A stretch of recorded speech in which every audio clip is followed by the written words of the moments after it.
I'm going back to my place to watch some TV. Not until we go over your testimony one more time. Annie Judd died. The cancer killed her, not me. I've got the facts and figures to back it up. If you're not convinced of that after hearing me go on and on for the last 4 hours. All right, well, you know what? It's obvious you know what happened, but that's not the problem. No, the problem is her father won't accept her death, and he wants somebody, preferably me, to pay for it. Well, maybe you should try explaining it differently. Excuse me? You've got the medical jargon down pat, but that doesn't mean anything to me. Yeah, well, I'm going to be explaining this to a panel of doctors. Probably not good ones, but hopefully they'll have some clue what I'm talking about. Look, that's not the point. This is more than just science. And you know this from your dozens of successful interrogations by the Texas Board of Medicine? Look, Annie was not a number. She was a little girl. You knew her. You did everything you could to save her life, and when she died, it broke your heart. I don't let my feelings get in the way of my work. See, the thing is, I think you feel a lot more than you let on. And how you tell her story is going to be the difference between you keeping your medical license or losing it. This is a medical hearing. It's not a talent show. What matters are the facts, not feelings. Yeah, but facts are more than just numbers. This board is going to want to hear from you, and not Dr. Reed Oliver, the incredible neurosurgeon. They're going to want to hear from Dr. Reed Oliver, the man. No, they're going to want me to appease the patient's family. A year before Annie Judd died, I told her father that she had terminal cancer. Now he wants to punish me for being right. Or maybe he just wants to hear that you're sorry. That's not relevant. Yeah, but that doesn't mean it's not important. You should try being human once in a while. Won't make you any less of a surgeon. Mr. Judd is a grieving father, hell-bent on revenge. He's gonna talk about her final days, her battle. He's gonna talk about how she died. He's gonna break their hearts. With any luck, one of them will be a cardiologist. You know, this is not the time to joke around. Look, I know you care about your work, but quite frankly, you come off as just really cold. And I know you don't mean to. Oh, come on, don't psychoanalyze me. Why not? That's what the board's gonna do. They're gonna try to figure out if you're too reckless to be in the OR. And you need to prove to them that if they take away your medical license, they are killing people.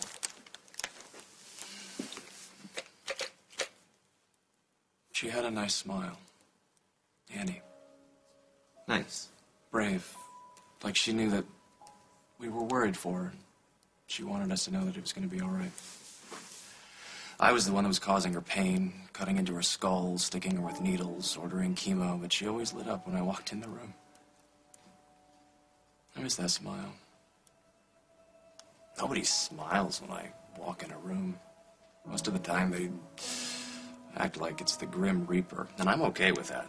But I didn't want to be that for Annie. I miss Annie. The world misses her. Because I couldn't save her, they're never gonna know it. People think that you're a brilliant doctor because you're fearless. They don't know it's because you care so much. You sound like a self-indulgent celebrity therapist. Why do you do that? You came so close to being a real human with real emotions, and you just go right back to being a jerk. Oh, you're wrong, Mr. Snyder. I'm always a jerk. What's wrong with you? What do you mean? After all this time, you can't call me by my first name? Oh, come on. I don't have time. No. My name is Luke. Just say it. But what does it matter what I call you? Mr. Snyder is my father. I'm Luke. Can I have my files back, please? You call Noah by his first name. He's my patient. So? It's a simple, well-defined relationship. It's patient-doctor. It's clear. So what does that make us, then?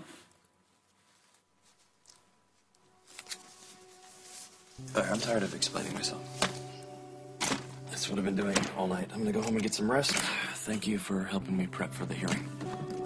Are you sure you're ready for this? Yeah, I'm sure.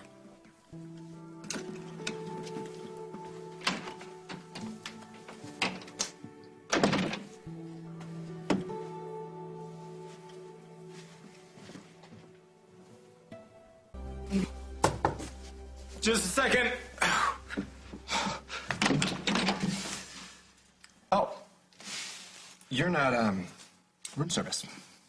You're not, dressed. I knew you'd take forever getting ready here. Maybe this will help get your butt in gear. All right, just give me 2 minutes. You don't want to talk to Mommy some more? That was business. Only the pretentious do business in tuxedos, Mr. Snyder. Well, then you must own several. Don't let me keep you from your appointed rounds. I mean, if there's flesh that you need to press, by all means, go forth and fundraise. You know what? I didn't think this was possible, but you are even crankier than usual. Lucky for you, I am giving you a free pass. Why? Because you've been waiting forever to find out if your medical license has been revoked. You deserve to be obnoxious. Oh, thank you so much for your permission. All right. That's it. We're getting out of here. What's there to do in this town? I don't know. What do you have in mind? Well, you lived here for years. What's there to do? I don't know. Well, don't you have some friends that we could call? All my friends actually work. Well, how about a favorite restaurant? Yeah, I do takeout. Favorite bar? Club? Lounge? Ice skating rink? Bowling alley? I went bowling once. I was 9 years old. No friends, no fun, no life. You, Dr. Oliver, are a sad, sad man. Why, thank you. How can you live in a place for years without stumbling upon one cool place to hang out or good restaurant?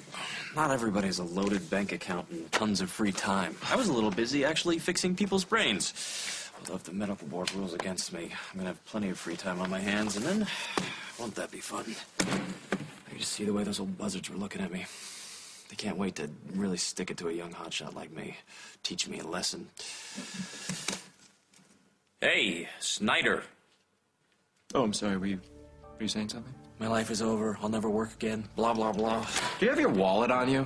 My wallet? Yeah, we're gonna need it. We're going out. Don't tell me. You found the nearest gay bar. Not exactly. You've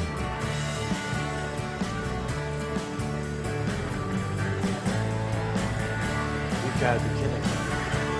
Yippee-ki-yay.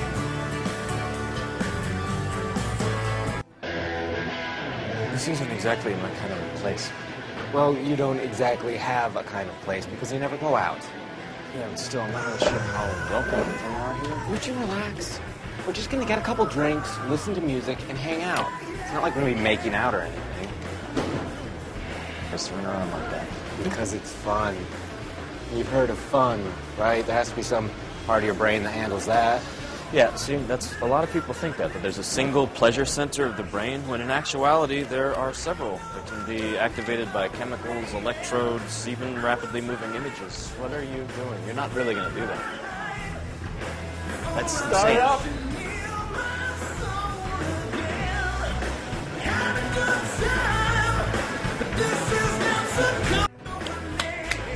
And that's how it's done. Talk about a worthless skill. You can do it. I wouldn't want to do that. Whatever makes you feel better. You think I'm scared of that? Those who can, do. Those who won't. Okay, I'll have you know there are specific injuries associated with mechanical bull riding, including fractures of the second metacarpals, as well as the index finger phalanges, due to the extreme torque forces applied to the extremity during these severe gyrations. Yeah, it's a hand injury. And you're a surgeon, I get it. On the other hand, pun intended, a man's got to do what a man's got to do. Wait. Dr. Oliver, you don't have to do that. How hard can it be? You did it. You just get on and ride, right?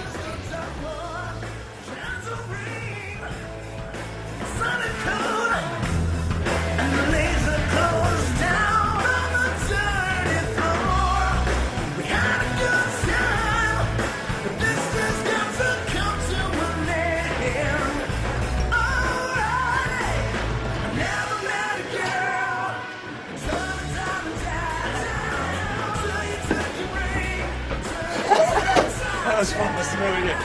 Double or nothing, I can beat your time, Mr. Snyder.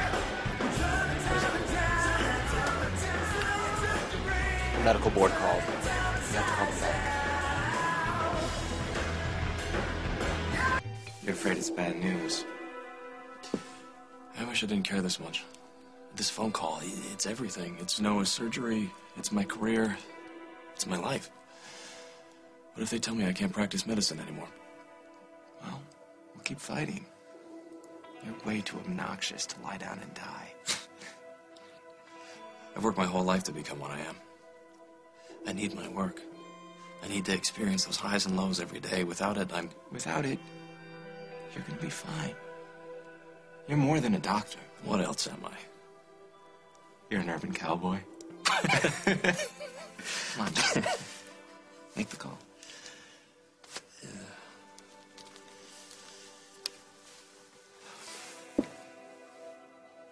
Hey, this is Dr. Reed Oliver. I'm returning Dr. Vasco's call. I see.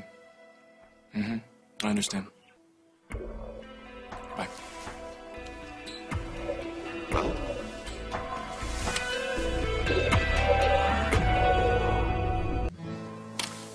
I'm reinstated. Can you believe it? Vasco said they're gonna keep the investigation open. Why? I have no idea. I'm certainly not guilty of any malpractice, which they're gonna discover eventually, but in the meantime, I can get out of here. I can't wait to get back in the operating room, make the first incision. You have no idea what this means to me. Actually, I think I do. This never would have happened without you. Dr. Oliver, you do realize that you kissed me, right?